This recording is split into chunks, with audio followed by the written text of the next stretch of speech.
మిత్రులారా, ఈ సాయంకాల సమయంలో మీ అందరికీ క్రిస్మస్ శుభాకాంక్షలను తెలియజేస్తున్నాను. క్రైస్తవులందరికీ కూడా గొప్ప పండుగ క్రిస్మస్ పండుగ. అయితే ఇది లోకమంతటికి చెందినటువంటి పండుగ.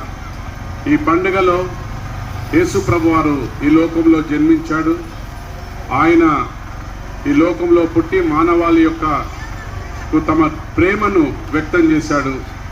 అంత మాత్రమే కాదు, ఆయన ఈ లోకంలో అనేక మందికి ప్రజలకు తన ప్రేమను పంచాడు. వారి కుటుంబాలను, వారి యొక్క జీవితాలను ఆయన ఆదరించాడు, ధైర్యపరిచాడు, ఓదార్చాడు. ఆయన మనందరి పాపముల కొరకు కలువరి శిలువలో తన ప్రాణాన్ని, రక్తాన్ని చిందించాడు.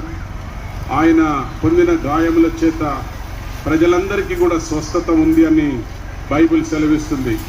నశించిన దాన్ని వెతికి రక్షించుట కొరకు యేసుక్రీస్తు ప్రభువారు ఈ లోకానికి వచ్చాడని బైబిల్ తెలియజేస్తుంది.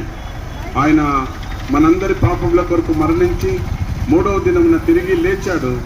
ఆయన తిరిగి రానయ్యున్నాడని లేఖనాలైనటువంటి బైబిల్ సెలవిస్తుంది. కనుక ఈ సాయంకాల సమయంలో మేమందరం కూడా క్రిస్మస్ యొక్క సంతోషాన్ని, ఆనందాన్ని మీ మధ్యలో పంచుకొనిచుండగా మీరందరూ కూడా వీక్షించాలని కోరుకుంటూ మరొకసారి happy happy Christmas, happy happy Christmas, happy Christmas, happy Christmas.